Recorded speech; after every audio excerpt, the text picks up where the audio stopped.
ప్రభువులో మనం పాలు పొందవనుపు దేవుని వాక్యంలో నుండి ఆదికాండం 1వ అధ్యాయం తీసుకుందాం.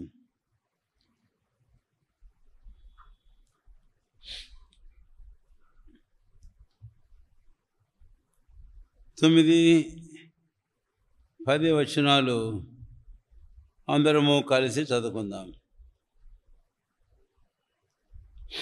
ఆదికాండము 1వ అధ్యాయము 9-10 వచనాలు.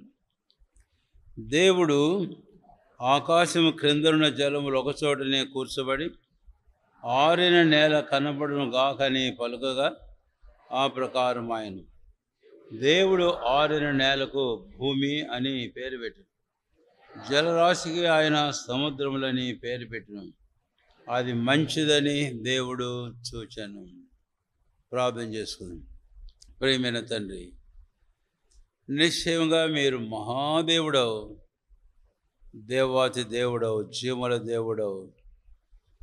ఆకాశ మహాకాశములు పట్టజాలని దేవుడవు. అంతేకాదు నీ కృపా కనికరములు, నీ ప్రేమ విశ్వాస్యతలు అంతరిక్షాన్ని అధిగమించాయి.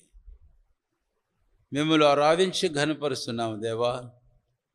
ఇటు దేవుడవు ఈరోజు నాకు స్వంత దేవుడు అయ్యారు, మీకు స్తోత్రాలు. ఈరోజు అట్టి దేవుడైన మిమ్మల్ని మేము ఆరాధిస్తున్నాం. మా ఆరాధన అంగీకరించండి. మీ కార్యములు ఆశ్చర్యమైనవి. మీ జ్ఞానం, బుద్ధి, జ్ఞానుల బాహుల్యం ఎంతో గొప్పది. దాన్ని మేము విశదపరచలేము. మిమ్మల్ని ఆరాధించి కనిపిస్తున్నాం. మాకు అర్థమైన, మా గ్రాహ్యానికి వచ్చిన కొంత మేరకు మా తల వంచి మీకు నమస్కారం చేస్తూ మీకు అప్పగించుకుంటున్నాం. మా ప్రభువా, మా మధ్యలో ఉంచిన బలకై స్తోత్రాలు. యోగ్యంగా పాలు పొందరికై సిద్ధపరచు. మాతో మీరు వాక్యంలోంచి మాట్లాడు. పరిశుద్ధాత్మనికి అభిషేకం కోరచు. యేసు నామమున అడుగుచున్నాము తండ్రి, ఆమేన్. ఆదికాండము 1వ అధ్యాయము 9-10 వచనాలు మనం చదివాం. 13వ వచనం వరకు మనం చూస్తాం. అయితే భూమిని గురించి మనం ఆల్రెడీ ధ్యానం చేశాం కాబట్టి 9-10 వచనాలు మాత్రమే మనము చదువుకున్నాం.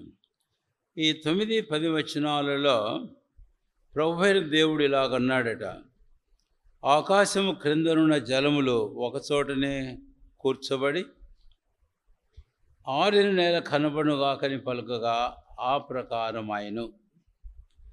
ఏమన్నాడు దేవుడు?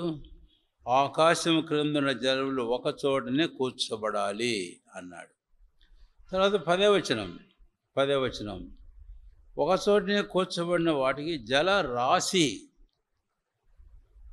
కనుక ఆ జలరాశికి ఆయన ఏమని పేరు పెట్టాడు?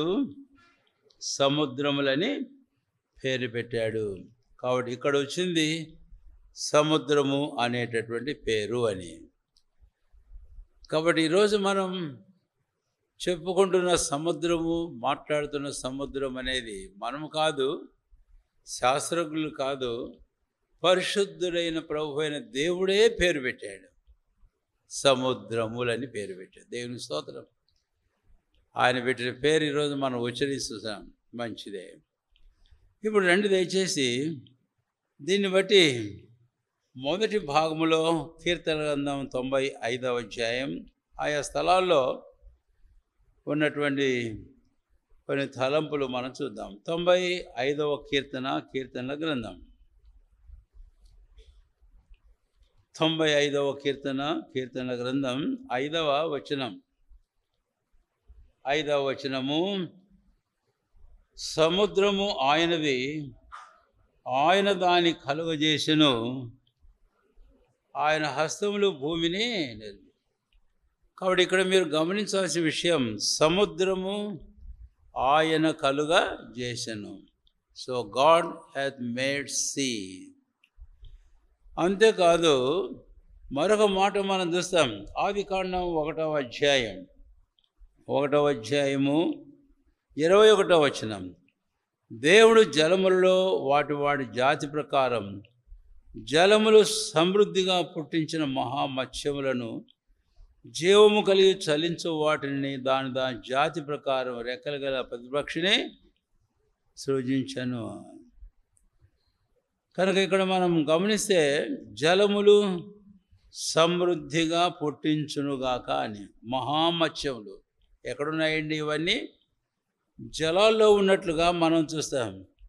ఇప్పుడు మనం అపొస్తలుల కార్యానికి మనం వస్తే కనుక ఇక్కడ నేను 24వ వచనంలో చదవండి ఎవరైనా ఒకరు. అపొస్తలుల కార్యములు 4:24.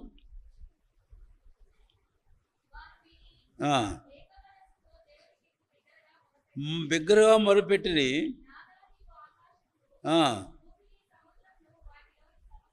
కాబట్టి ఇక్కడ రెండవ తలుపు నేను మీకు జ్ఞాపం చేసేది ఏంటనంటే, మొదటిదేమో 95వ కీర్తన 5వ వచనం ప్రకారం దేవుడు సముద్రాన్ని చేశాడు. కాబట్టి God is the creator of the seas. ఇక్కడ రెండవది మనం జ్ఞాపం చేస్తున్నాను. అందులోని ఏంటంటే సమస్తమును, అంతే, అందులోని సమస్తమును, భూమి, ఆకాశము, సముద్రము, అందులోని సమస్తం. ఎందుకు చెప్తున్నాను ఈ మాట అంటే, పోయిన పర్యాయం మనం భూమిలోకి వచ్చి ధ్యానం చేసినప్పుడు లోకము దాని సంపూర్ణత ఎవరివట? యెహోవావి అని మనం చెప్పుకున్నాం. అందుకనే కాబట్టి సముద్రంలో కూడా ఉన్నాయి అనేకములు. అందుకనే God hath made the seas, not only that, and all that in them also God hath made. సముద్రంలో ఉన్నవన్నిటినీ ఎన్నెన్ని ఉన్నాయో మనకు తెలిసింది కొంచెమే. అది ఒక ప్రాముఖ్యమైన తలంపు. ప్రత్యక్ష గుడారం ధ్యానంలో నేను మీకు చెప్పి ఉన్నాను. ఆ ప్రత్యక్ష గుడారం యొక్క పైకప్పు దేని చేశారు? దేని చేత? సముద్ర వత్సల తోళ్లతో చేశారు. అవి ఏంటో తెలియదు, ఈరోజు కూడా చాలామందికి తెలియదు. సముద్ర వత్సలేంటి, వాటి తోళ్ళు ఏంటి, ఆ గుడారముని ఇంత పొడుగుండే గుడారం, ఇంత ఎడలపండే గుడారమును కప్పడానికి ఎట్లా ఉపయోగపడ్డాయి అనేవి. అవి చాలా బలంగా ఉంటాయి. ఎండకు, వర్షానికి, చలికి, మంచుకు అన్నిటికీ తట్టుకునేటటువంటిది అని. కనుకనే అక్కడ రెండవ మాట, అందులో ఉన్న సమస్తమును ఆయన చేశాడు. ఇప్పుడు మూడవ మాటకు వస్తున్నాను. 95వ కీర్తన 5వ వచనం. 95వ కీర్తన 5వ వచనం. సముద్రం ఎవరిదంటండి? ఆయనది. చూసారా ఇప్పుడు అన్నమాట. కాబట్టి సముద్రం ఇప్పుడు ఎవరిది? ఆయనది. కాబట్టి సముద్రమును ఆయన చేశాడు. రెండవది అందులో ఉన్న సమస్తమును ఆయన చేశాడు. కాబట్టి మూడవది సముద్రం ఎవరిదట? ఆయనది. Sea belongs to God, not any man, any human being or to any country. People, ప్రజలు అర్థం చేసుకోవాలి. కొన్నిసార్లు సముద్రం నాది, సముద్రం మాది అనుకో. సముద్రము దేవుని, ఎందుకంటే ఆయన చేశాడు కాబట్టి. మూడవదిగా సముద్రము ఆయనది అని. తర్వాత నాలుగవదిగా అపొస్తలుల కార్యములు 14వ అధ్యాయం. ఇందాక 4వ అధ్యాయంలో 24 చదివాం. ఇప్పుడు 14వ అధ్యాయం 15వ వచనం.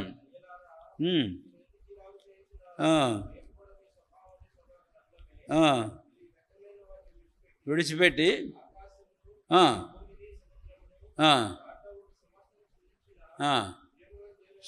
చాలు, అంతే, ఈ సువార్త మీకు ప్రకటించుచున్నాము. ఇక్కడికి వచ్చేటప్పటికి ఆకాశమును, భూమిని, సముద్రమును, అందులోని సమస్తమును సృష్టించిన ఎవరటండి? కాబట్టి నాలుగవది ఇక్కడ మీకు జ్ఞాపం చేస్తున్నాను, వీటన్నిటినీ కలుగజేసిన దేవుడు ఎలాంటి దేవుడు? జీవము కలిగిన దేవుడు అని. ఈ మాట గుర్తుంచుకోవాలి. కాబట్టి వీటన్నిటినీ కలుగజేశాడు, సమస్త జీవరాశిని కలుగజేశాడు కదా.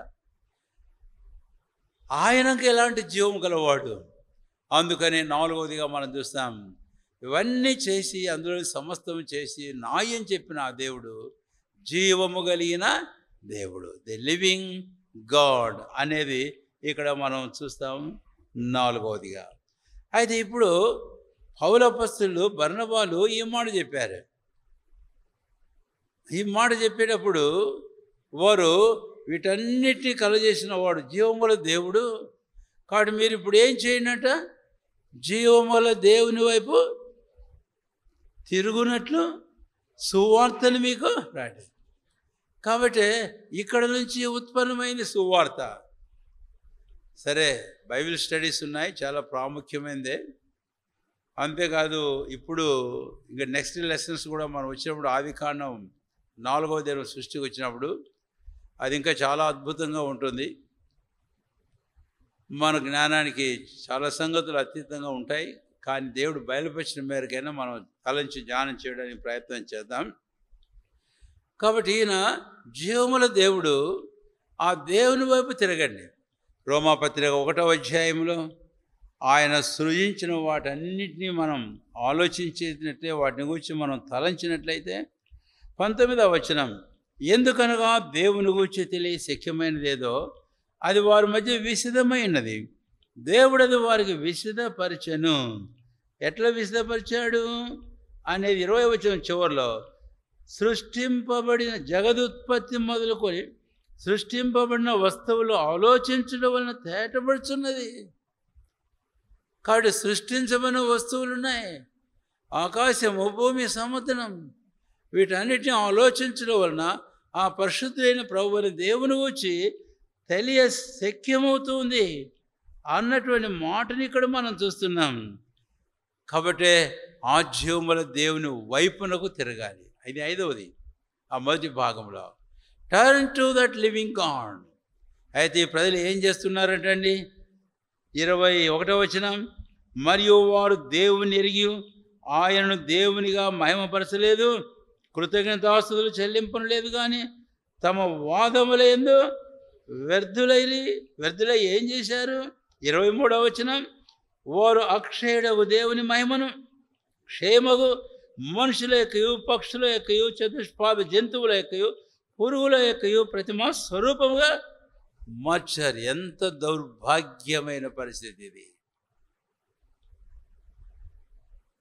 దేవుని స్తోత్రం. ఈరోజు ఇక్కడి నుంచి ఉత్పన్నమైంది సువార్త. నిజమే, సువార్త పాటించబడింది ఆ తర్వాత. కానీ సువార్త ఆదికాండం 1వ అధ్యాయంలోంచే ఆరంభమైంది.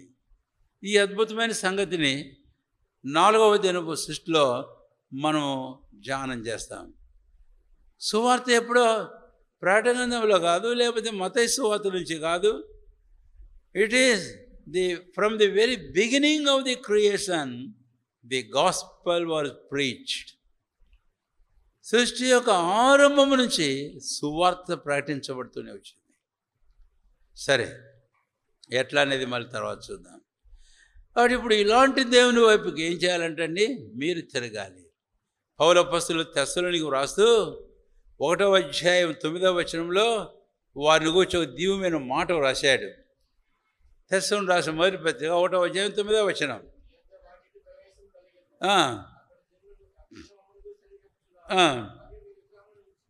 మీరు విగ్రహములను విడిచిపెట్టి జీవము గల వాడును సత్యవంతుడునైన దేవునికి దాసుల ఉటుకును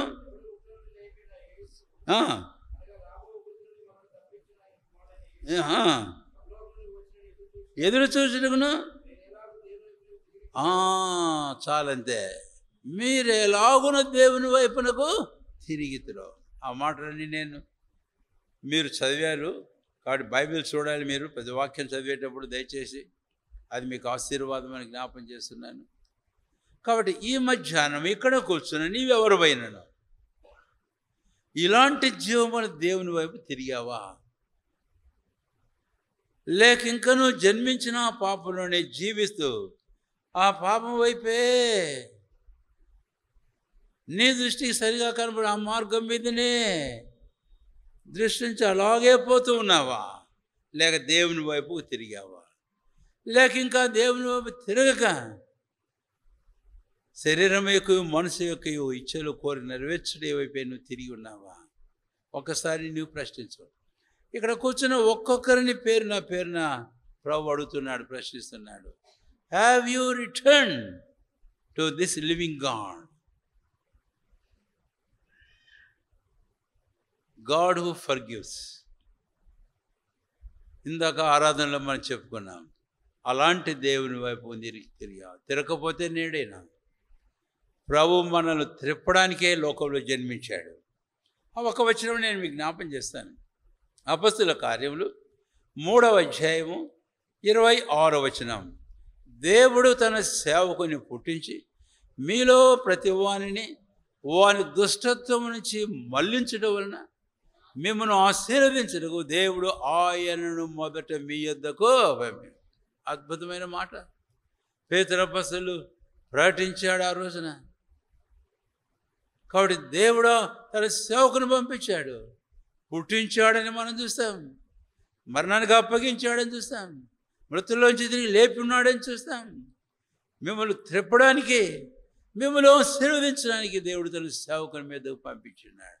ఈ మధ్యాహ్నం ఇక్కడ కూర్చున్న వీళ్ళందరికీ మనవి చేసి అడుగుతున్నాను, నీవింకా ఈ జీవముగల దేవుని వైపు తిరగకపోతే ప్రభు నిన్ను ప్రేమించి నిన్ను త్రిప్పేందుకు కొరకై ఆయన మరణించే సమాచారుడు తిరిగి లేచాడు. ఆరాధనలో ఒక మాట జ్ఞాపం చేశాను.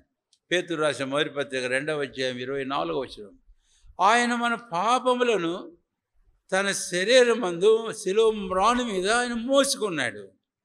ఆయన పొందాడు దెబ్బల ద్వారా మనకు స్వస్థత. అంతా ఎందుకు చేశాడు? ఇది 25వ వచనంలో మనం చూసాం. ఆరాధనలో మనము ఆత్మల కాపరి అధ్యక్షుడు అయిన దేవుని వైపునకు మళ్లించబడానికి. శ్రమనుకోకుండా బైబిల్ తీస్తూ ఉన్నాడు. దయచేసి అది మీకు ఆశీర్వాదం మళ్ళీ చెబుతున్నాను. సారికి చెప్పించుకోకండి. మీరు ఎల్లప్పుడూ కేవలం వినేవారు కానీ కాదు, ఓ దినం చెప్పేవారుగా ఉండాలి. మీ చేతుల్లో, చాలామంది చేతుల్లో పెన్నులు లేవు, చాలామంది దగ్గర నోట్బుక్ కూడా లేదు. కనీసం అండర్లైన్ చేసుకోవడానికి పెన్ అన్నా ఉండాలి కదా బైబిల్లో. మరి ఎందుకు వస్తాం మందిరానికి? సరే, కాబట్టి ఇప్పుడు ఈ మొదటి భాగం నేను ముగించాను. ఆదికాండం 1వ అధ్యాయము 9-10 వచనాలు ఆధారం చేసుకొని 95వ కీర్తన 5వ వచనంలో దేవుడు సముద్రాన్ని చేశాడు. అపొస్తలుల కార్యం 4వ అధ్యాయం 24వ వచనంలో అందున్న సమస్తమును దేవుడు చేశాడు. కాబట్టి 95వ కీర్తన 5వ వచనంలో సముద్రము అందులోని సమస్తము ఆయనది. తర్వాత 4వది, అలాగా చేసిన ఆ దేవుడు ఏ దేవుడు అంటే ఆయన జీవము గల దేవుడు. కాబట్టి ఇప్పుడు 5వది, ఆ జీవముల దేవుని వైపున మనం తిరగాలని సువార్త పఠించబడుతుంది. అవును, ఈ సువార్త జీవముల దేవుడు అనే దాంట్లో నేను ఇంకొక వచనం కూడా జ్ఞాపం చేయడం మంచిదేమో. ప్రకటన గ్రంథం 1వ అధ్యాయం 18వ వచనం. అక్కడ ఈ మాట అంటాడు, నేను మొదటి వాడును కడపటి వాడును జీవించేవాడును మృతుడనైతును కానీ ఇదిగో యుగయుగములు. కాబట్టి జీవించుతున్నానంటే ఆయన అనంతుడైన దేవుడు. రెండవది, మృతుడయ్యాడంటే ఆయన మనుషుగా జన్మించి మరణించాడు. మూడవది, ఆయన తిరిగి లేచాడు. నేను జీవించుతున్నాను అంటే పాపములు ప్రాయశ్చిత్తం చేసి నీతిగా తీర్చే శక్తి కలిగిన వాడు. ఇది మొదటి తలంపుగా, మొదటి భాగముగా మేము ముందుంచాను. రెండవ భాగాన్ని మనం వెళ్దాం. అసలు 9-10 వచనాలలో జలములు అనే మాట, ఆ తర్వాత 10వ వచనంలో అవన్నీ ఒకచోట కూర్చోబడినప్పుడు వాటికి ఏమని పేరు పెట్టాడు? జల రాశి అయింది. ఆ జలరాశికి ఆయన ఏమని పేరు పెట్టాడు? సముద్రం. ఈ పదాలు నేను మళ్ళీ ఎందుకు ఉచ్చరిస్తున్నానో మీరు ఊరిగా మనసులో ఉంచుకోవాలి. ఏదో ఊరికి నేను చెప్పడం లే. జలములు, జలరాశి, సముద్రము. ప్రకటన గ్రంథం 17వ అధ్యాయం రండి దయచేసి. ప్రకటన గ్రంథము 17వ అధ్యాయము, అక్కడ మనం 1వ వచనం ఒక మాట చూద్దాం. ముందు జలముల మీద ఎవరు కూర్చున్నారంటే అండి? మహావేశ్య జలముల మీద కూర్చున్నది. సరే, దాని గురించి మనకి ఎక్కువద్దు. 15వ వచనాన్ని వెళ్దాం. 17వ అధ్యాయము 15వ వచనం. నాతో ఇలాగ చెప్పెను, ఆ వేశ్య కూర్చున్న చోట నీవు చూచావు కదా యోహాను, జలములు, జలరాశిని, సముద్రము నేను పేరు పెట్టినా నువ్వు చూసావు కదా. దాని మీద కూర్చున్న స్త్రీని కూడా నువ్వు చూసావు కదా. అయితే ఇప్పుడు ఆ జలాలు ఏంటో తెలుసా నీకు యోహాను? ప్రజలను, జన సమూహములను, జనములను, ఆయా భాషలు మాట్లాడు వారిని సూచించుచూ ఉన్నాయి. ఎవరిని చూపిస్తుంది జనాలు? కాబట్టి now we come to symbols of the water and seas. ఈ జలములు, జలరాశి, సముద్రము అనే దాని విషయంలో ఒక సాదృశ్యాన్ని ఒకటే కాదు, ఇంకా కొన్ని సాదృశ్యాలు మనం చూస్తాం. కాబట్టి ఇప్పుడు ఎవరంటే ఆ జలాలు? అంటే యోహానుకు యేసుప్రభు వారు చెప్పాడు, జనములను, జన సమూహములను, ఆయా జాతులను, ఆయా భాషలు మాట్లాడు వారిని సూచించుచూ ఉన్నవి అని. ఇది సింబల్ ఆఫ్ ది సీస్. అంటే సముద్రము, జలములు ఇవి మనకు సూచిస్తున్నాయి. కాబట్టి ప్రపంచంలో మానవాళ్ళందరినీ చూపిస్తుంది. ఒక దేశం కాదు, ఒక ప్రాంతం కాదు. అంతేకాదు, ఈ ప్రపంచంలో మానవాళి అందరిని గూర్చి మనము గమనించినప్పుడు యెషయా గ్రంథం 57వ అధ్యాయము చివరి 2 వచనాలలో ఈ మాటలు మనం చూస్తాం. యెషయా గ్రంథం 57వ అధ్యాయము చివరి 2 వచనాలు నేనే చెబుతాను. భక్తిహీనులు కదలుచూ ఉన్న సముద్రపు వంటి వారు, అవి నింబలింపని ఎవరు, దాని జలములు బురదను మైలను పైకి వేయును, దుష్టులకు నెమ్మది ఉండదని నా దేవుడు. ఇక్కడ మరొక మాటకు వస్తున్నా. ఆ జలములు, సముద్రములు, జన సమూహాలు చూపిస్తున్నాయి ఒకటి. రెండవది, ఈ సముద్రము, దాని జలములు signifies the true character of the whole human beings. ప్రపంచంలో మానవాళ్ళందరి యొక్క నిజమైన గుణలక్షణాలు ఈ జలములు, సముద్రములు చూపిస్తున్నాయని కూడా చెప్పాలి. ఈ ప్రవక్త అయిన యెషయా ద్వారా చెప్పబడిన ఈ మాటలు బట్టి మనం చూస్తాం. దేవుడు ఈ జనములను ఇలాగా పోల్చినప్పుడు, అయితే ఇలాంటప్పుడు ప్రభువైన దేవుడు ఏం చేశాడు? యెషయా గ్రంథం 32వ అధ్యాయం, యెషయా గ్రంథం 32వ అధ్యాయం 20వ వచనం. యెషయా గ్రంథం 32వ అధ్యాయము 20వ వచనం. సమస్త జలముల యొద్దను విత్తనములు చల్లుచు ఎద్దులను, గాడిదలను తిరగనిచ్చు మీరు. ఇక్కడ చూడండి, అద్భుతమైన మాట. సమస్త జలముల యొద్ద ఏం చల్లాడంటే విత్తనాలు చల్లాలంట. విత్తనాలు చల్లాలి. ఏంటి విత్తనాలు అనే విషయానికి మనం వస్తే కనుక మార్కు సువార్త 16వ అధ్యాయము 15వ వచనం. త్వరగా మార్కు సువార్త 16వ అధ్యాయం 15వ వచనం. మీరు సర్వలోకమునకు వెళ్ళి సర్వ సృష్టికిని సువార్తను ప్రకటించుడి. సర్వలోకానికి వెళ్ళి సర్వ సృష్టికి సువార్తను ప్రకటించండి. ఆ తర్వాత వాక్యం అంతటా వారు ఏం చేశారంటే వెళ్ళిరి, సువార్త పాటించని వెళ్ళారు. కాబట్టి యెషయా 32వ అధ్యాయం 20వ వచనము, ఆ విత్తనములు, దేవుని వాక్యము సువార్తను మనకు చూపిస్తూ ఉంది. కాబట్టి ఈ సువార్త యేసుప్రభు వారు అంటాడు, వెళ్ళండి. ఆ రోజు యెషయా ద్వారానేమో సమస్త జలముల యొద్ద విత్తనములు చల్లండి అని చెప్పిన దేవుడు, ఇప్పుడు మార్కు సువార్త 16వ అధ్యాయం 15వ వచనంలో యేసయ్య తన శిష్యులతో మాట్లాడుతూ సర్వలోకానికి వెళ్ళి సర్వ సృష్టికి. ఇందాక చెప్పుకున్నాం, ఈ సమస్త జలములు ఎవరటండి? జనములు, జన సమూహములు, ఆయా జాతులు, వంశములు, భాషలు చెందినవారు అందరికీ సువార్త పాటించబడి. దేవుని స్తోత్రం. ప్రభు అపొస్తలులు పంపించాడు. ఇందాక మనం చూసాం అపొస్తలుల కార్యం 14వ అధ్యాయం 24వ వచనంలో సువార్త ప్రకటించుచున్నాము అన్నటువంటి మాట.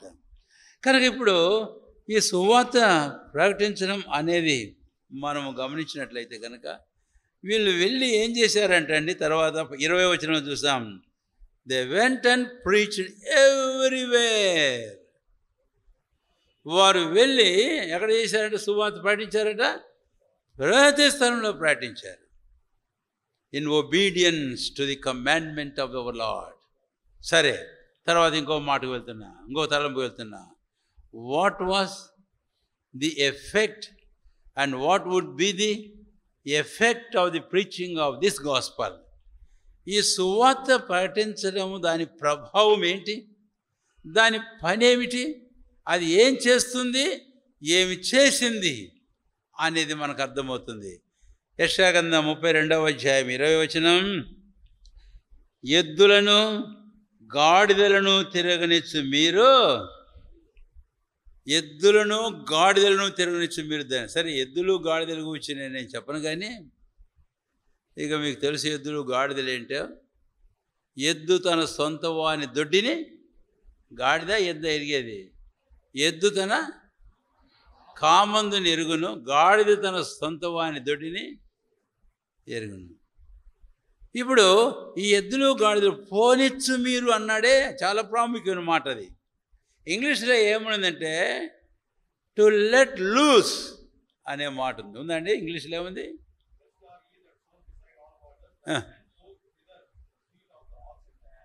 దట్ వెంట్ ఫోర్త్ హిదర్ అని ఉంది. అయితే ఇంకొక వర్షన్లో టు లెట్ లూస్ అంటే వాటిని పోనిచ్చుటకు, వాటిని విడిపించడు, స్వతంత్రులుగా చేయటకు. మార్కు సువార్త 11వ అధ్యాయం సందర్భం జ్ఞాపం చేస్తున్నాను. యేసు ప్రభువు వారు ఆ కొండ మీద నుంచి ఉన్నప్పుడు శిష్యులతో ఒక మాట అన్నాడు, మీరు దిగి వెళ్ళి ఆ ఎదుట ఉన్న గ్రామంలోకి వెళ్ళండి, అక్కడ కట్టబడిన ఒక గాడిదను మీరు కనుగొంటారు. వెళ్ళి దాన్ని విప్పి తోలుకొని రండి. ఎవరైనా ఏమైనా అడిగితే ఎందుకు విప్పుతున్నారంటే అది ప్రభువును కావలసినదని చెప్పుడు అన్నాడు. కాబట్టి సువార్త యొక్క శక్తి ప్రభావం ఏంటి అని అంటే, సువార్త విశ్వసించే వారిని స్వతంత్రులుగా చేస్తుంది అని. అది దేవుని సువార్త.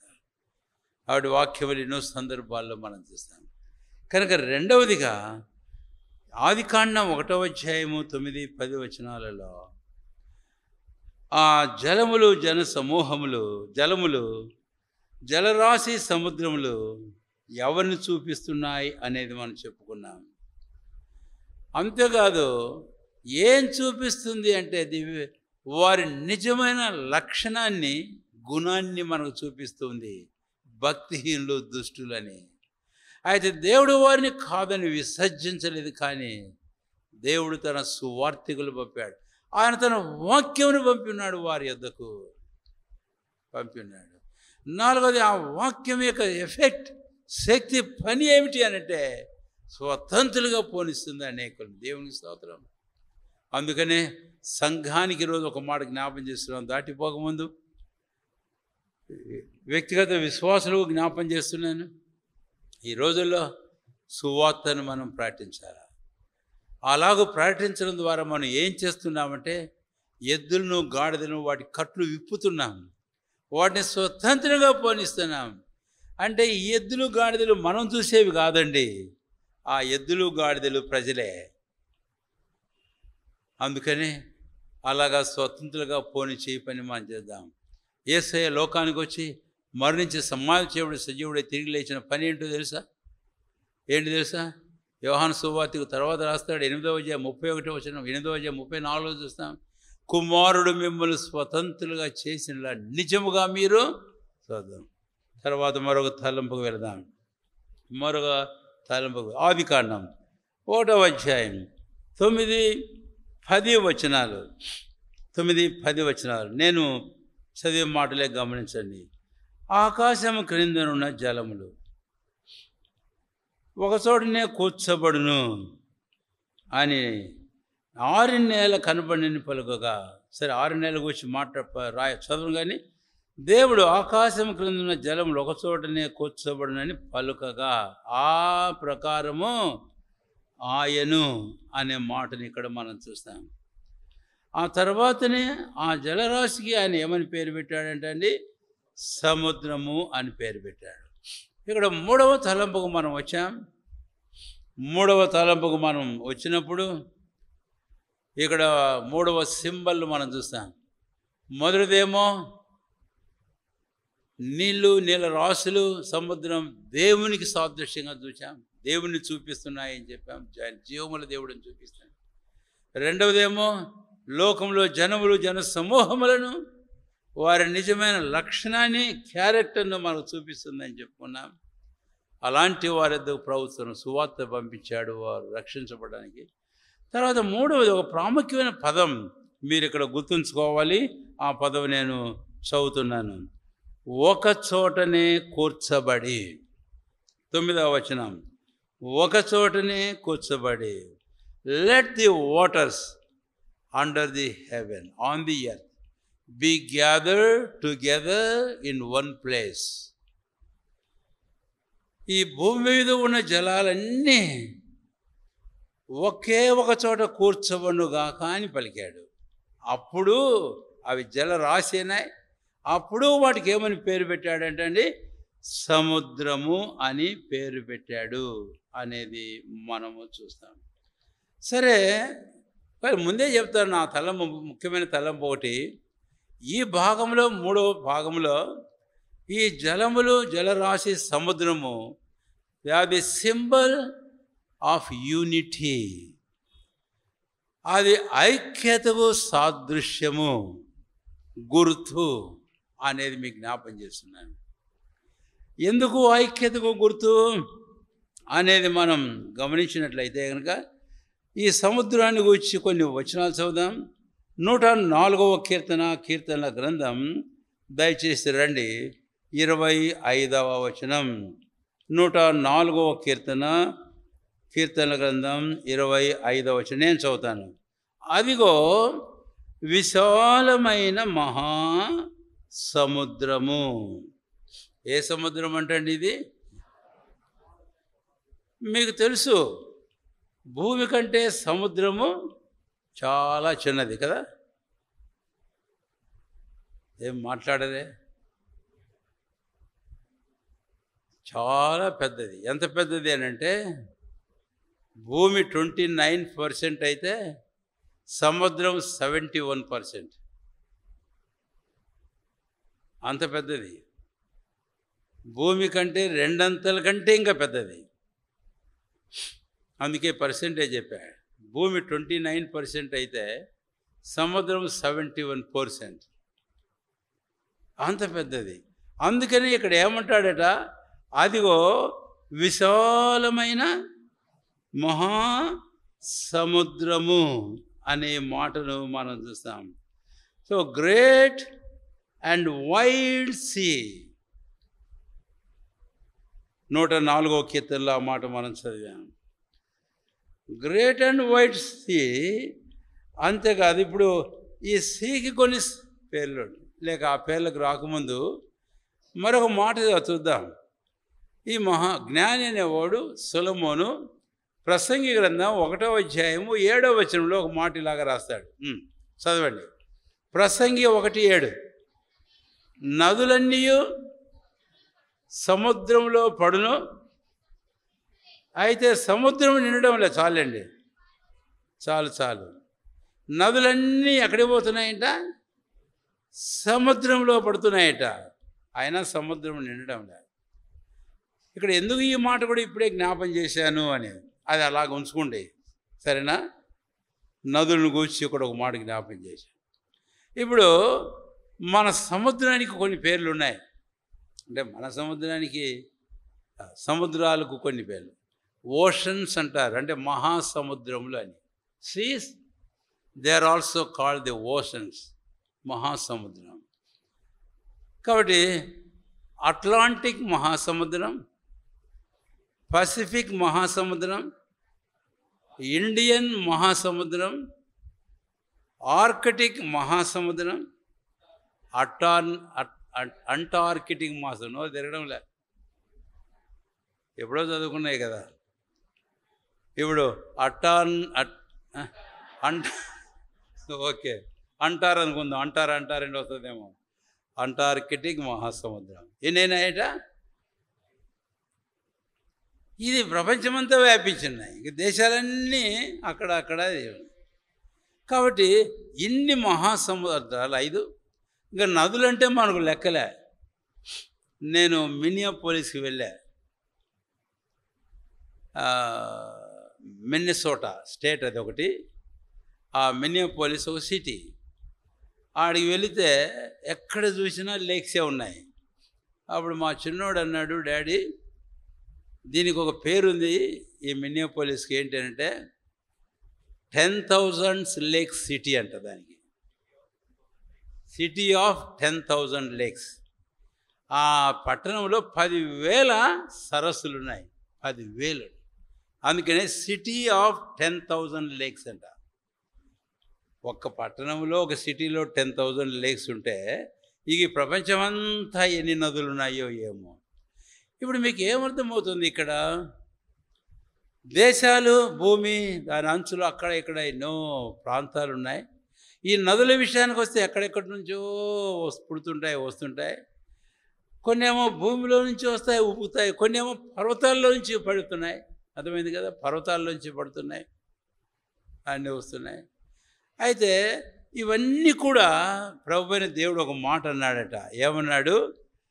Let the waters under heaven be gathered together in one place. ఆకాశముకునందున జలములు ఒక్క చోటనే కూర్చబడుగాక అని అన్నాయి. అన్నప్పుడు మనం ఈ సముద్రానికి ఇప్పుడు ఒక పేరు పెట్టచ్చు. ఈ జలాలన్నీ they have the relationship with each other. Indian మహాసముద్రం, హిందూ మహాసముద్రం ఏమన్నా అట్లాంటిక్ మహాసముద్రానికి వేరుగా ఉందా? చెప్పరేంటి? లేక నదులన్నిటికీ సముద్రంతో ఏమన్నా వేరుగా ఉన్నాయా? ఇవన్నీ చెప్పరేంటి? ఉన్నాయా అని అడుగుతున్నాను. వేరుగా ఉన్నాయా? లే. కాబట్టి ఈ నీళ్ళనేవి, ఈ జలములనేవి ఆకాశం కింద ఎట్లా పరస్పరం ఒకదాంతో ఒకటి ఏకమైనావు. భూమిలో ఉన్నవైనా, భూమిపైన ఉన్నవైనా, పర్వతాల నుంచి పారుతున్నవైనా. కాబట్టి ఇవన్నీ కూడా గ్యాదర్ టుగెదర్. సో ఇక్కడ ఒక చక్కని దివ్యమైన తలంపు మనకుంది. ఇందాక మనం చెప్పుకున్నాం, ఆ జలాలు జనములను, సముద్రాలు ప్రజల్లో మనకు చూపిస్తుందని. అయితే దేవుని స్తోత్రం, ఈ ఆశ్చర్యకరమైన దేవుడు ఏం చేశాడు అని అంటే, ఆయన తన కృపచేత మనల్ని రక్షించి మనలందరినీ ఆయన ఏం చేశాడు చెప్పండి? ఏగం. కాబట్టి జలములు, జలరాశి, సముద్రము, నదులు, they all speaks of unity. ఐక్యతను గురించి మాట్లాడుతున్నాయి. ఈ ఐక్యత ఏ ఐక్యత అంటే, ఈ దుష్ట దుర్మార్గులైన వారిలోంచి ప్రభు రక్షించి తాను ఏర్పాటు చేసుకున్న తన ప్రజలు. ఇక్కడ నేను ఒక మాట జ్ఞాపం చేయడం మంచిది. యేసు ప్రభు వారు జలాల గురించి ఆ సమరయ స్త్రీతో మాట్లాడేటప్పుడు యోహాను సువార్త 4వ అధ్యాయంలో ఏమన్నాడు? నిత్య జీవమును కొరకై నీలోనే ఊరుడి నీటి బుగ్గ, నేను నీకు ఇచ్చు జలములు అన్నాడు. కాబట్టి జలములు నిత్య జీవాన్ని గురించి చూపిస్తున్నాయి. జలములు పరిశుద్ధాత్మను గురించి చూపిస్తున్నాయి. జలములు దేవుని వాక్యాన్ని గురించి చూపిస్తున్నాయి. కాబట్టి యోహాను సువార్త 4వ అధ్యాయంలో జలములు జీవాన్ని గురించి చూపిస్తున్నాయి. యోహాను సువార్త 7వ అధ్యాయం 38, 39 వచనాల్లో జలములు పరిశుద్ధాత్మను గురించి చూపిస్తున్నాయి. ఎఫెసీ పత్రిక 5వ అధ్యాయము 26, 27 వచనాల్లో జలములు దేవుని వాక్యాన్ని మనం చూపిస్తున్నాయి. తర్వాత జలములు యెషయా గ్రంథం 12వ అధ్యాయం 3వ వచనంలో, 4వ వచనంలో మనం చూస్తే అది వెల్ ఆఫ్ వాటర్.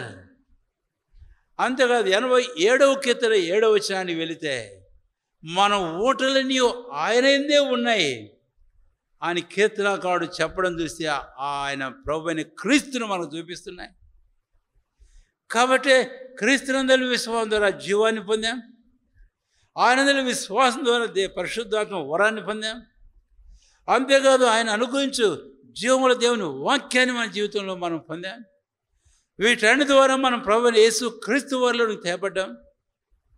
కాబట్టి ఇప్పుడు మనం చెప్తాం ఒకటి ఏమని, all our fountains are in the channels of water in the, మా ఊటలు మా కాలువలన్నీ నీలోనే కేంద్రీకృతమైనాయి.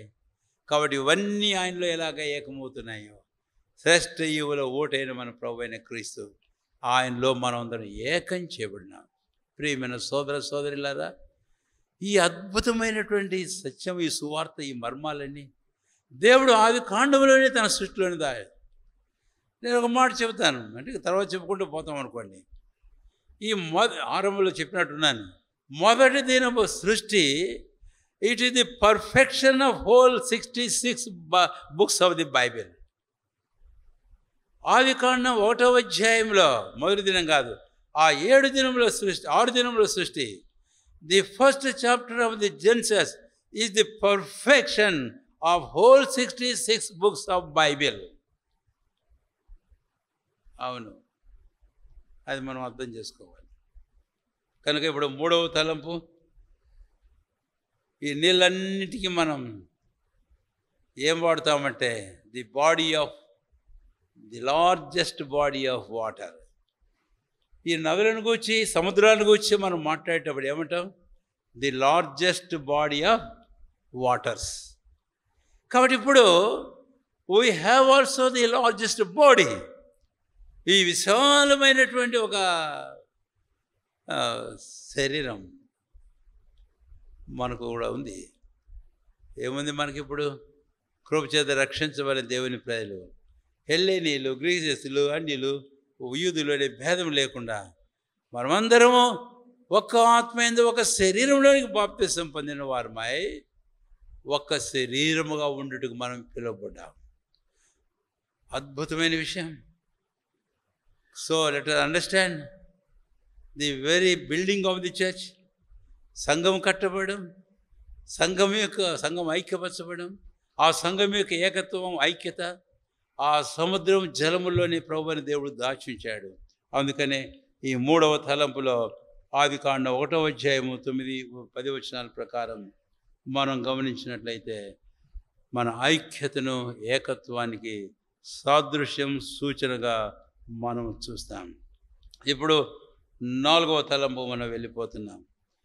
4వ తలంపు మనం వెళ్తే ఆది కాండం మళ్ళీ 9-10 పోగానే అయితే 21వ వచనానికి మనం వద్దాం.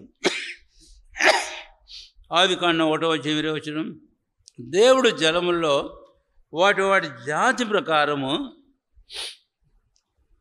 జలములు సమృద్ధిగా పుట్టించిన మహామత్స్యములను, జీవము కలిగి చెలించు వాటిని, దాని జాతి ప్రకారం రెక్కలు గల ప్రతి పక్షిని సృజించను.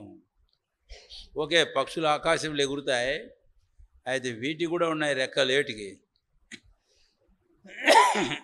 మత్స్యములకు కూడా రెక్కలు మనం చూస్తాం.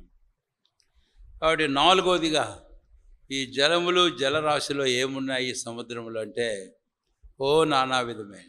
104వ కీర్తనలో మరో చక్కని మాటను మనం చూస్తాం. ఇందాక కూడా అక్కడికి వచ్చింటి మేము. 104వ కీర్తన 25వ వచనం, 25వ వచనం, అదిగో విశాలమైన మహాసముద్రం, అందులో లెక్కలేనన్ని జలచరములు, దానిలో చిన్నవి పెద్దవి జీవరాశులు ఉన్నాయి. చిన్నవి ఉన్నాయి, పెద్దవి ఉన్నాయి. పెద్ద ఎంత అవసరమో, పెద్ద ఎంత రుచో, చిన్నవి కూడా అంతకంటే ఇంకా రుచిగా ఉంటాయి. ఏంటి చిన్నవి? గోదావరికి వెళితే చాలా స్పెషల్ అంటారు వాళ్ళు. ఏంది? చిన్న ఇంత పొడుగు చిన్నవి కనమాట. అవి దొరకవంట, చాలా కాస్ట్లీ అంట, అవి చాలా రుచిగా ఉంటాయట. ఇక్కడ ఎవరు లేరు ఈస్ట్ గోదావరి వాళ్ళు. సరేలేండి. కాబట్టి ఇక్కడ వీటన్నిటిని బట్టి నేను ఒక చిన్న మాట చెప్పాలని కోరుతున్నాను. ఏంటి ఆ మాట అంటే, ఈ జలములు, జలరాశి, సముద్రములు అవి ఎంతో ప్రయోజనకరమైనవి. అవి ఎంతో ఏం చెబుతా బాగుంటుంది, ఉపయోగకరమైనవి చెప్పడం మంచిది. They are very much useful కదా. అవునంటారా కాదంటారా? చాలా యూజ్ఫుల్. కాబట్టే ఈ నదులను గూర్చి, జలరాశిని, సముద్రం గూర్చి 4వ తలంపులో మీకు నేను జ్ఞాపం చేయాలని కోరుతున్న మాట ఏంటంటే, అవి ఎంతో ఉపయోగకరమైనవి అనేది మీకు నేను జ్ఞాపకం చేయగోరుతున్నాను. 26వ వచనానికి వద్దాం ఇప్పుడు. ఇక్కడ ఇంకో మాట ఉంది. అందులో ఓడలు నడుచుచున్నవి, దానిలో ఆటలాటకు నీవు నిర్మించిన మకరములు ఉన్నాయి. ఆ మొదటి పంక్తి వరకే చాలు. అందులో ఓడలు ఏం చేస్తున్నాయంటండి? నడుస్తూ ఉన్నాయంట. అందులో ఓడలు నడుస్తున్నాయంట. అంటే ఆ ఓడలు నడవాలంటే ఏం కావాలి? నదులు చాలవు. ఏం కావాలి? జలరాశి కావాలి. అద్భుతమైన జ్ఞానం కల దేవుడు. ఈ ఓడలు నడవడం అవసరం అంటారా కాదంటారా? ఒక్క ఓడ తెచ్చే సామాగ్రి కొన్ని వందల లారీలు కావాలి. అందులో తేవాలంటే కూడా కష్టమే, సముద్రాలు దాటి రావడం. కనుక అందులో ఓడలు నడుచుతున్నవి అనే మాట చాలా అద్భుతమైనటువంటి మాట. నిజమే. ఈరోజు ఓడలు దేనికి ఏం చూపిస్తున్నాయి? వ్యాపారాన్ని మనం చూపిస్తున్నాయి. ఈ విషయాన్ని గురించి ఎహెజ్కేలు గ్రంథంలో మనం ఒక మాట చదువుతాం. రండి దయచేసి 27వ అధ్యాయం 3వ వచనం. ఇక్కడ అంతా అధ్యాయం అంతా తర్వాత చదవండి. చాలాసార్లు ఒక పదం వస్తుంది. చదవమ్మా.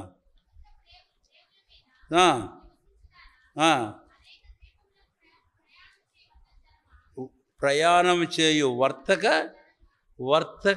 జనమ. చాలంతే. వర్తకము అనే మాట చాలాసార్లు వస్తుంది ఆ పదం. అక్కడ వర్తకము, వ్యాపారం అనే పదం చాలాసార్లు వస్తుంది. అందుకనే ఈరోజు ఈ సముద్ర తీరాల్లో ఉండే పట్టణాలు చాలా ఐశ్వర్యవంతమైన పట్టణాలుగా అయిపోయినాయి. ఒకవేళ మనం యాకోబు యొక్క కుమారుల దగ్గరికి మనం వస్తే, యాకోబు యొక్క కుమారులు వారి భాగాలు వారికి విభాగించబడినప్పుడు కొంతమందికి కొంత సముద్రం తగులుతుంది, ఒకరిద్దరికి సముద్రం పూర్తిగా తగులుతుంది. జబులును గురించి మనం చూద్దాం. 49వ అధ్యాయం. జబులును సముద్రపు రేవున నివసిస్తుందంట. జబులుని ఎక్కడ నివసిస్తుందంట? సముద్రపు రేవున నివసిస్తుంది అనే మాటను మనం చూస్తాం. 49:13. తర్వాత సముద్రపు సారము, తర్వాత ఇసుకలో దాచబడిన ద్రవ్యము, ఇలాగా పలు సందర్భాలను బైబిల్లో మనం చూస్తాం. వీటన్నిటి గురించి నేను ఇంకెక్కువగా మాట్లాడను, కానీ అయితే ఆ ప్రాముఖ్యమైనటువంటి పదానికి నేను మరలా వస్తున్నాను. ఈ జలములు, జలరాశి, నదులు, అలాగే సముద్రము ఎంతో ఉపయోగకరమైనటువంటిది అని. That is very much useful. ఎంత యూజ్ఫుల్ అంటే ఈ మధ్యకాలంలో చూసింటారేమో చాలామంది వచ్చి వాళ్ళు నలుగురు ఏడబడ్డారని చెప్పలే, పర్లేదు దించారు నలుగురిని. ఎక్కడ? సముద్రంలో దించారు. నేను ఇంకో సందర్భం చెబుతాను. ఇంకా బైబిల్కి సంబంధించి చాలా ప్రాముఖ్యమైన సందర్భం. మనకు బైబిల్లో టైగ్రిస్ అనే ఒక నది ఉంది. ఏ నది? టైగ్రిస్. అది ఇప్పుడు ఎక్కడుంది అంటే, దానికి ఇప్పుడు సూయజ్ కెనాల్ అంటారు దాన్ని. ఇది సూయజ్, అదే కాలువ. ఇది సముద్రాలకు. ఈ సూయజ్ కాలువ అనేటటువంటిది చాలా దేశాలకు, ఇంకా చాలా దేశాలకు లింక్ అన్నమాట. ఇది ఆ మధ్య కాలంలో మనం విన్నాము, చదివాం కూడా. ఈ సూయజ్ కాలంలో ఒక పెద్ద పడవ వచ్చేసి, పడవ అనకూడదు, ఓడ అనాలి, పెద్ద ఓడ వచ్చి అక్కడెక్కడో తోలుకొని అడ్డం పడింది. పడేటప్పటికి ఏమైపోయింది? రేట్లన్నీ ఆకాశాన్ని అంటిపోయినాయి. మీకు గుర్తుందో లేదో నాకు తెలియదు. ఎందుకంటే ఇక దాని నుంచి ఓడలు రావడం పోవడం కష్టం, కుదరదు. ఇక వ్యాపార లావాదేవీలు స్తంభించాయి.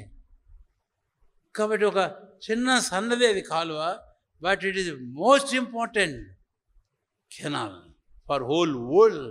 ప్రపంచమంతటికి చాలా ప్రాముఖ్యమే. ఎందుకు ఈ మాటలని చెబుతున్నానంటే, సముద్రములు, జలరాశులు, వాటి ఉపయోగం ఏంటి అనేది మీకు జ్ఞాపకం చేయడానికి అద్భుతమైన దేవుడు. కాబట్టి ఈరోజు అవి గన లేకపోతే ఆ దేశానికి ఈ దేశానికి పోవడానికి ఒకప్పుడు వీలుండేది కాదు. అది కన్నా ఈరోజు లేకపోతే ఈ సముద్ర వ్యాపారాలు సరిగా జరిగేవి కాదు. అవి కన్నా లేకపోతే మానవుడు ఏమైతే దానికి నిత్యావసరమైన వస్తువులు ఉన్నాయో ఇప్పుడు ఆకాశాన్ని అంటున్నాయంటే అది ఇంకా మించిన ఆకాశాన్ని అంటే ఇది చాలా కష్టమైన పరిస్థితి ఉన్నటివి. కాబట్టి ప్రియులారా, ఈరోజు జలాలను బట్టి, జలరాశులను బట్టి, నదులను బట్టి, సముద్రాలను బట్టి ప్రభు అయిన దేవుని ఏం చేయాలి? మనం స్తుతించాలి, ఆయన్ను ఘనపరచాలి, ఆయన్ను మహిమపరచాలి. కనుకనే 4వ తలంపు నేను ఇక్కడ మీకు అది జ్ఞాపం చేసి ముగించి ముందుకు వెళుతున్నాను. ఒక మాట వాడి చివరి తలంపు వెళ్తాను. దేవుడు సృజించిన ప్రతి వస్తువు కూడా, చెప్పండి ఏంటి? చెప్పండి దేనికి? ఏంటది? మంచిది అని. మరొక వాక్యం మీకు జ్ఞాపం చేయాలి. ప్రసంగి గ్రంథం రండి దయచేసి. ప్రసంగి గ్రంథం అది ఎక్కడ ఉంది?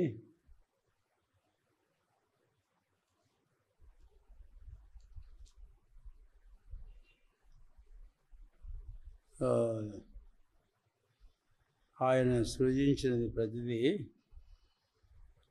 ప్రసంగి గ్రంథంలోనే ఉంది ఆ మాట.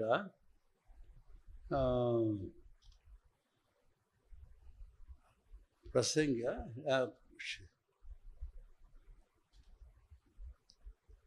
సామెతల గ్రంథంలోనా? అంటే దేవుడు దాని పని నిమిత్తమై దాని రైట్. 16వ అధ్యాయం సామెతల గ్రంథం 4వ వచనం. సామెతలు 16:4. యెహోవా ప్రతి వస్తువును దాని పని నిమిత్తమును కలగజేసెను, నాశన దినమునకు ఆయన భక్తిహీనులను. దేవుడు భక్తిహీనులు ఏం కలగజేయలేదులేండి. భక్తిహీనులు దేవుడు ఏం కలగజేయలేదు. దేవుడు కలగజేసిన ప్రతి మనిషిని యథార్థవంతునిగా దేవుడు ఈ మనిషి రాశాడు. మళ్ళీ 7వ అధ్యాయంలో ప్రసంగి గ్రంథంలో. మరి ఇక్కడ ఎందుకు రాశాడు మనకు తెలియదు. కానీ అయితే కొంతమంది భక్తిహీనులు అవుతారు, ఆ భక్తిహీనులు ఇలాగా పోతారు అని చెప్పడానికి ఆ మాట రాశాడు ఆయన. అయితే 4వ వచనం మొదటి పంక్తి అందరం కలిసి చదువుదామండి. యెహోవా ప్రతి వస్తువును దాని పని నిమిత్తము. కాబట్టి మనం ఏం చేయాలి మరి? ప్రభు అయిన దేవుడు కలగజేసిన సముద్రాన్ని బట్టి, దాని పని కొరకై దాన్ని కలగజేసిన ఆ దేవుని స్తుతించాలి. అందులో మనకు సమృద్ధి అయిన ఆహారం ఉంది. దాని మూలంగా మన జీవితాల్లో మనకి ఎన్నో అందుబాటులోకి వస్తున్నాయి. అది ఎంతో ఉపయోగకరమైంది. కాబట్టి భూమి ఆకాశమే కాదు, సముద్రం బట్టి ప్రభు అయిన దేవుని మనం స్తుతించాలి. ఇక్కడ ఒక మాట చెప్పి దాటిపోతానని చెప్పాను కదా. అయితే నీవు నేను ఎవరు? త్వరగా చెప్పండి. నీవు నేను ఎవరు? మనం ఎవరు?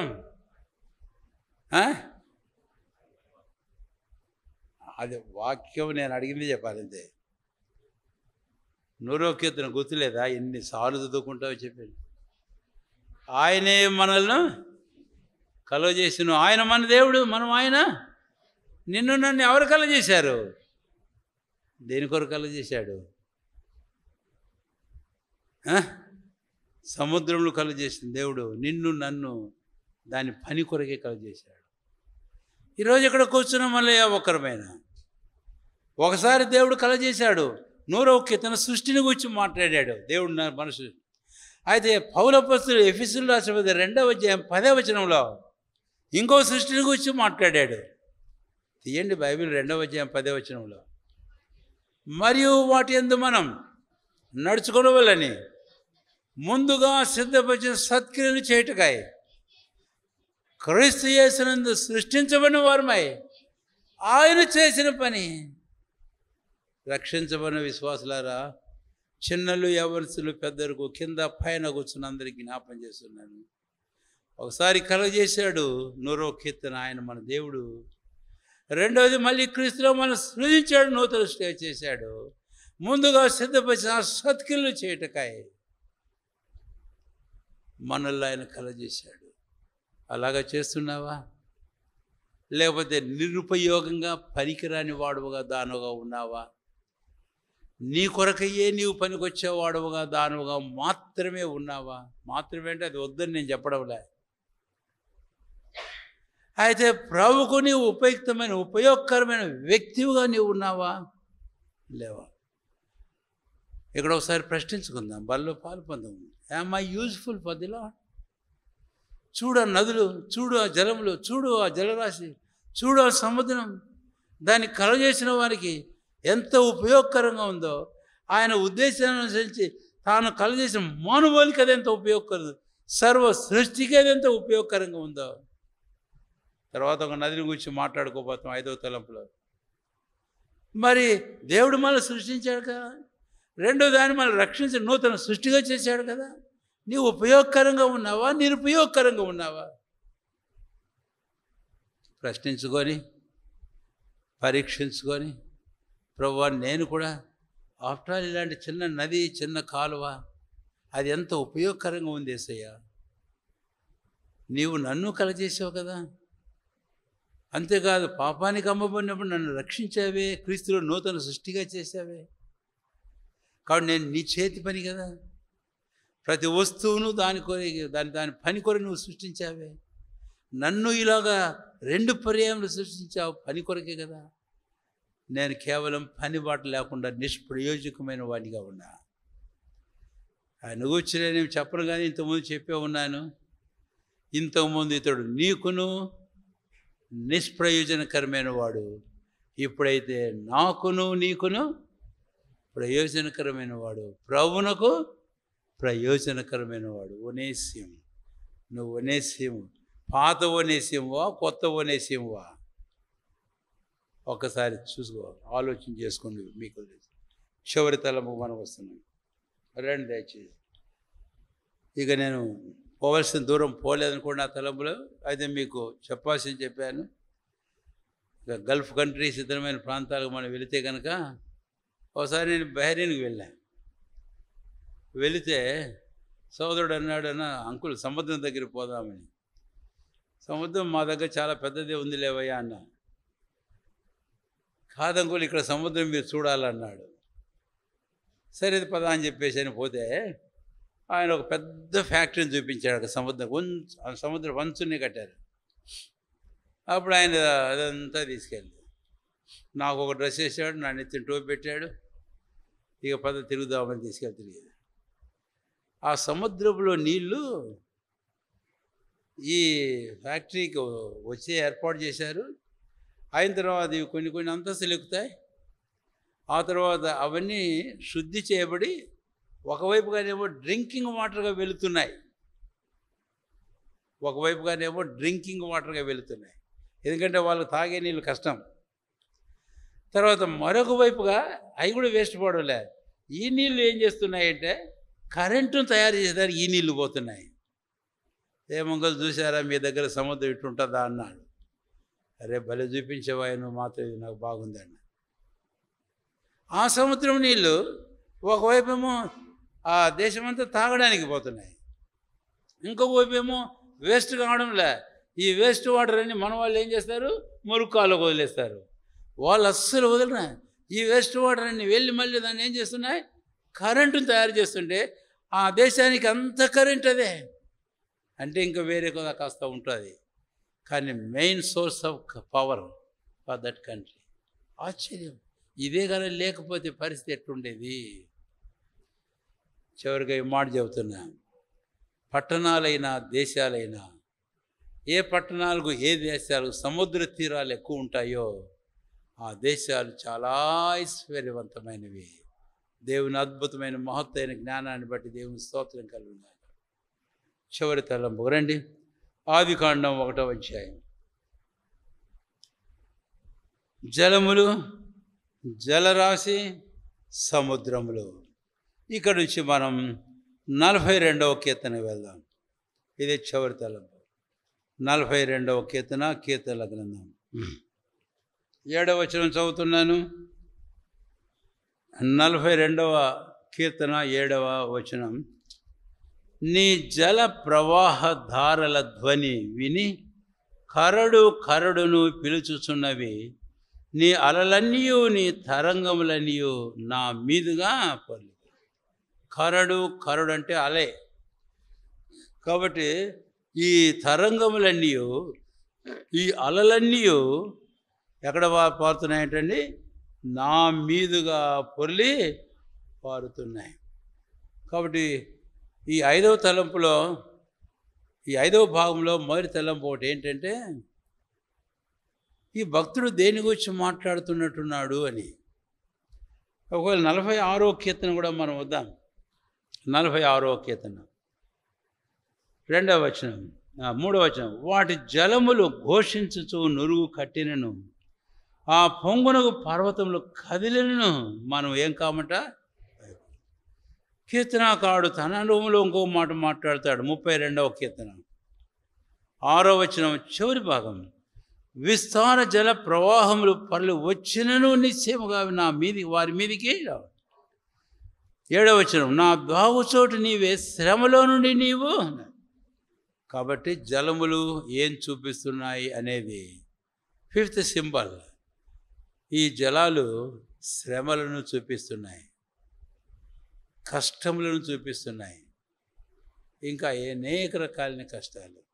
ఈ జలం మనం చదివిన వచనాలన్నింటిలో దైవజనులు, భక్తులైన వారు వాటిని గూర్చి, వారి వ్యక్తిగత జీవిత అనుభవాల గురించి మాట్లాడడం అనేది మనకు అర్థమవుతుంది. అయితే ఇక్కడ నేను ఇంకో మాట చెప్పాలి. వారు మాట్లాడుతున్నారు అని అంటే అంతేకాదు, వారి మీదికి రావు. 32వ కీర్తనలో 6వ వచనంలో భక్తి గల వారందరూ నిన్ను. కాబట్టి ఈ భక్తి గల వారి విషయమే 7వ వచనంలో విస్తార జల ప్రవాహములు పొరలి వచ్చినను 6వ వచనం చివరిలో నిశ్చయముగా వారి మీదికి. అంటే భక్తి గల వారి మీది కూడా ఏమొస్తాయి చెప్పండి? ఏమొస్తాయి? వస్తాయి. ఇవన్నీ జలములు, జల ప్రవాహములు వస్తాయి. అంటే రక్షించబడిన దేవుని ప్రజలు ఇలాంటి శ్రమలకు, కష్టములకు, ఇబ్బందులకు మినహాయింపు అయిన వారు కాదు. కాబట్టి ఇవన్నీ మనకు వస్తాయన్న విషయాన్ని మీకు జ్ఞాపం చేస్తున్నాను. కాబట్టి ఈరోజు మనం చూసే జలములు, జల ప్రవాహములు, నదులు, జలరాశులు, విస్తారమైన సముద్రములు, ఇవన్నీ కూడా శ్రమలను మనకు చూపిస్తున్నాయి. రక్షించబడిన దేవుని ప్రజలు ఇలాంటి శ్రమల నుంచి మినహాయింపు చేయబడిన వారి అంత మాత్రమును కాదు అని జ్ఞాపకం చేస్తున్నాయి. అందుకనే యేసు ప్రభువు వారు తానే స్వయంగా చెప్పాడు. యోహాను సువార్త 16వ అధ్యాయం 33వ వచనం. లోకములో మీకు శ్రమ కలుగు. పౌలు అపొస్తలుల కార్యం పౌలేనా 14వ అధ్యాయం 22వ వచనంలో ఒక మాట రాశాడు. మనం అనేక శ్రమలు అనుభవించి దేవుని రాజ్యంలో ప్రవేశం. ఈ రోజున ఇక్కడ రక్షించబడిన దేవుని ప్రజలు ఈ మాటలు వింటున్న నీవెవరివైనా నీ క్రైస్తవ జీవితంలో ఎలాంటి పరిశోధన గుండా వెళ్తున్నావు, కష్టములు, శ్రమలు గుండా వెళ్తున్నావు, ఇబ్బందులు, లేమి, కొతలు గుండా వెళ్తున్నావు, లేకపోతే ఇంకా రకాలైన పరీక్షలు గుండా వెళుతున్నావు, ఇవి మనకు మినహాయింపైనవి కావు. కాబట్టి ఇట్టి అనుభవంలో వెళ్ళేటప్పుడు సంశయించవద్దు. నీ సద్భక్తిని గూర్చి కూడా నీవు సంశయించవద్దు. నీ ప్రభును, నిన్ను రక్షించి ప్రేమించుతున్న ప్రభును నీవు సంశయించవద్దు. ఇవన్నీ క్రైస్తవ జీవితంలో ఒక భాగం. అది మనం గుర్తుంచుకుందాం. అయితే రెండవ మాట ఇక్కడ జ్ఞాపం చేయాలి. రెండవ తలంపు 5వ భాగంలో ఏంటి? 38వ కీర్తనకి యోబు గ్రంథం. రండి త్వరగా. యోబు గ్రంథం 38వ అధ్యాయం 38వ అధ్యాయము 8వ వచనం. సముద్రము దాని గర్భం నుండి పొర్లి రాగా తలుపుల చేత దాన్ని మూసిన వాడు ఎవడు? యోబుకు ఒక ప్రశ్న వేశాడు ప్రభు అయిన దేవుడు. చూసారు, బాగా అర్థమైంది కదా మీకు. నేను ఎక్కువ వ్యాఖ్యానించక్కర్లేదు అనుకుంటా. 10వ వచనం. దానికి సరిహద్దు నియమించి దానికి అడ్డగడియలను తలుపులో పెట్టించినప్పుడు నీవు ఉన్నావా? 11వ వచనం. నీవు ఇంతవరకే కానీ మరి దగ్గర రాకూడదని నీవు ఇక్కడనే నీ తరంగంలో పొంగు అనుపబడిన నీవు నేను చెప్పినప్పుడు నీవు ఉంటివా? ప్రశ్న మీద ప్రశ్న వేశాడు దేవుడు యోబుకు. అయితే ఇక్కడ ప్రాముఖ్యమైన తలంపు ఏంటో తెలుసా? దేవుడు వీటికి ఒక బౌండరీని ఏర్పాటు చేశాడు. తర్వాత దేవుడు ఇంతవరకే కానీ దాన్ని దాటి నీవు ఏమన్నాడు? రాకూడదన్నాడు. ఆశ్చర్యం కదండి. సముద్రం దగ్గర పోయి చూడండి, మనం నిలబడుకుని నేలకు సమానంగానే అనిపిస్తుంది సముద్రం. ఆ పై ఇంకా లోపు చూస్తే అది కన్నా పొర్లి రావడానికి ఏమైనా గోడ కట్టారా అక్కడ రాకుండా? చెప్పండి, గోడ కట్టారా? ఏం గోడ కట్టలే. గోడ కట్టడం సాధ్యమేనా? ఒక దేశానికి బార్డర్ కట్టుకుంటారు, గోడ వాడీడు రాకుండా కట్టుకోవచ్చు. కానీ సముద్రాలకు బార్డర్ ఎవడైనా కట్టగలరా? ఎవడు కట్టలేడు. అయితే బార్డర్ వేసాడు. ఎవరు వేశారు? ఏమని చెప్పి వేసాడు తెలుసా? నీకు సరిహద్దు నియమిస్తున్నాను, నీకు అడ్డగడ్డల తలుపులు పెట్టాను, నీవు ఇంతవరకే కానీ మరి దగ్గరకు రాకూడదు, ఇక్కడనే నీ తరంగంలో పొంగు ఏం కావాలా అనుపడు అని చెప్పాడు దేవుడు. అద్భుతమైన మాట. సముద్రం దగ్గర మనం నిలబడినప్పుడు అలా ఎత్తులేసి వస్తుంది, కానీ అక్కడ అయిపోతుంది. ఏమి ముందుకు రావచ్చుగా. ఒకసారి ప్రభు అనుమతిస్తారు, అనుమతించినప్పుడు వస్తాయి. అవి ఆయన సేవకులు. ఈ సముద్రం దాని గురించి నేను ఎక్కువ మాట్లాడడం లేదు, ఇంకా ఒకటి తలంపులు కూడా చెప్పడం లేదు. వాడిని పంపిస్తాడు, భూమి మీదకి పొల్లి పారజేస్తాడు. అలాగ చేసే సందర్భాలు మనకు తెలుసు. అయితే ఇప్పుడు అంటాడు అక్కడ ఆగు అని. ఈ తలంపు ఏంటంటే మొదటిగా జలములు జల ప్రవాహములు కరుడు వాళ్ళు పైకి వస్తున్నాయని విన్నామే, అవి నా పైన పొర్లి పారుతున్నాయి అని. అవి నిశ్చయంగా వారి మీదికి రావన్నామే, వారికి రాకుండా ఉండమనేది కాదు. కానీ అయితే ప్రభు అయిన దేవుడు అంటే ఆగు నువ్వు అక్కడ. So God is in control of every situation and circumstance, trial and suffering of our life. మన క్రైస్తవ జీవితంలో ప్రతి కష్టం, శ్రమ, శోధన, పరీక్షలు ఇవన్నీ కూడా మన ప్రభు అయిన యేసుక్రీస్తు వారి యొక్క ఆధీనంలో ఉన్నాయి. దేవుని స్తోత్రం. మించి రావు సమా, దాటి ఏమాత్రం రావు సమా. అదే ప్రభు అయిన దేవుడు యోబునకు చెప్పడం మనం చూస్తాం, మించి ఏమాత్రం రావు అని. సరే, నేను మరొక మాట చెప్పాలి. ఆ 5వ భాగంలో మరొక 3వ తలంపోటు చెప్పాలి.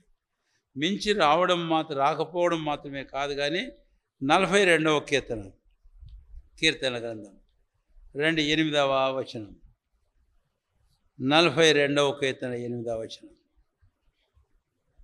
నువ్వు చదివి వినపడాలి కదా తల్లి. పగటి వేళ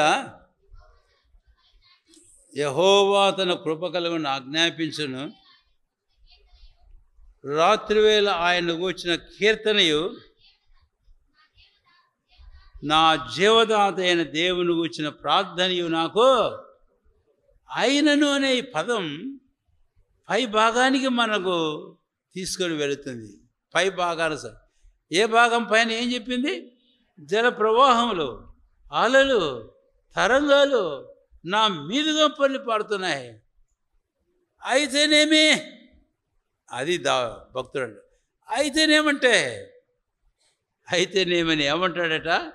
పగటి వేళ యెహోవా తన కృప కలుగును ఆజ్ఞాపించును, రాత్రి వేళ ఆయనకు వచ్చిన కీర్తనయు నా జీవదాత అయిన దేవునికి వచ్చిన ప్రార్థనయు నాకు. 3 ప్రాముఖ్యమైన సంగతులు గుర్తుంచుకుందాం. అవి పైకి రాకుండా ఉండాలంటే ఏం చేయాలి? ప్రభువును స్తుతించాలి. రెండవది ఏం చేయాలి? ప్రార్థన చేయాలి. మూడవది ఏంటి?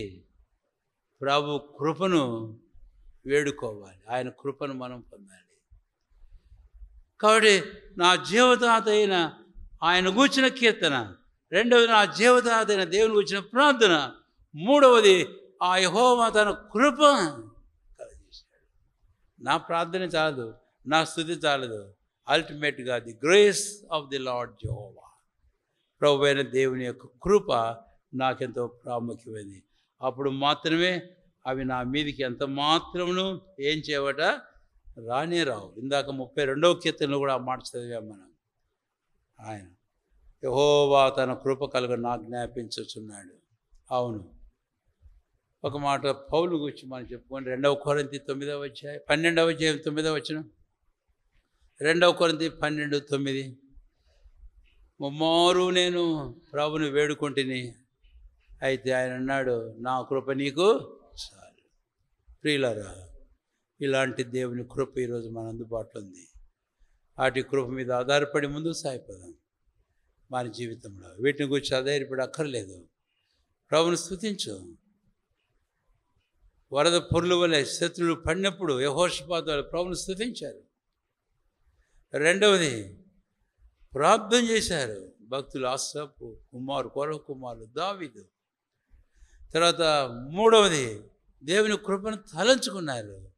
ఆయన కృపను వారి జీవితంలో ప్రభు తన కృపను వారికి కనిపించాడు. తద్వారా నిలబడ్డారు. ప్రార్థన చేసుకుందాం.